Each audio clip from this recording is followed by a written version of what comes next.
Little wonder then that Jacinta Allen is doing so badly with Victorian voters, 59% of whom say she does not deserve to be re-elected. I'm wondering what the other 41% are thinking. They're thinking deaf to the IDF.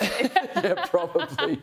But the other side of it is, while 59% of Victorians believe Labor doesn't deserve to be re-elected in Victoria, 60% say the Liberal Party is not ready to govern. So, Joe, this is the classic pox on both your houses. Yeah, it's very interesting, this poll. So it's at face value, and on one level, it looks like a really good result for the Labor Party, 53-47 to party preferred. But of course, that's when people are thinking about the Liberal Party, thinking about the coalition and their brand. And clearly, when they think about that and they think about the absolute basket case that it has been for years now, tearing itself apart, factional infighting that was already rock bottom, and then the more redeeming thing came along and it just turned into an absolute bin fire.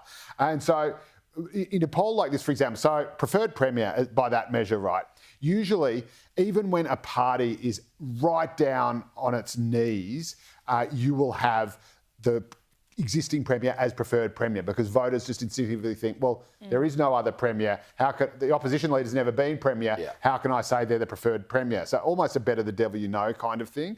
But then the government will go on to lose that election, and the opposition will come in. In this one, you've actually got a preferred premier who is Brad Batten, the leader of the Liberal Party. So when people think about just the leader and not the Liberal brand, they actually want him to be in charge, even though he's been leader for about 5 minutes and has basically I don't think he's ever got any ministerial experience or anything like that. None of them do.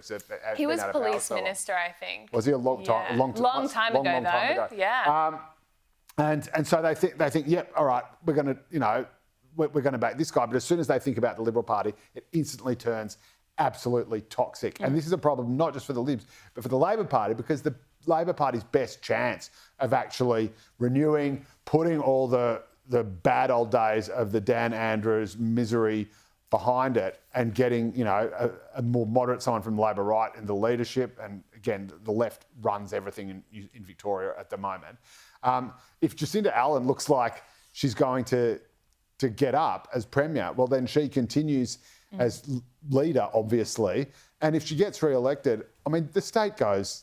It's almost unthinkable. It'd be like Cormac McCarthy's The Road. It would just be an apocalyptic nightmare. Well, that's the thing. So about 24% of Labor voters don't want to see Labor get re-elected in Victoria. 24% of their own voters. But I think the risk here is that people also don't trust the Victorian Liberal Party. And that is going to be the challenge. And we saw this heading into the last federal election as well. Albanese was not popular. Dutton wasn't that popular either, but things looked possible for the Liberal Party. They were within reach of actually winning the election until around January, February. But then as the election date approached, Labor has the money from all the unions. They do run a very good scare campaign. Labor's been in for a long time. So again, when people have to actually turn their minds to the Liberal Party, the question will be, do they have enough credibility with Victorians to actually convert that into votes?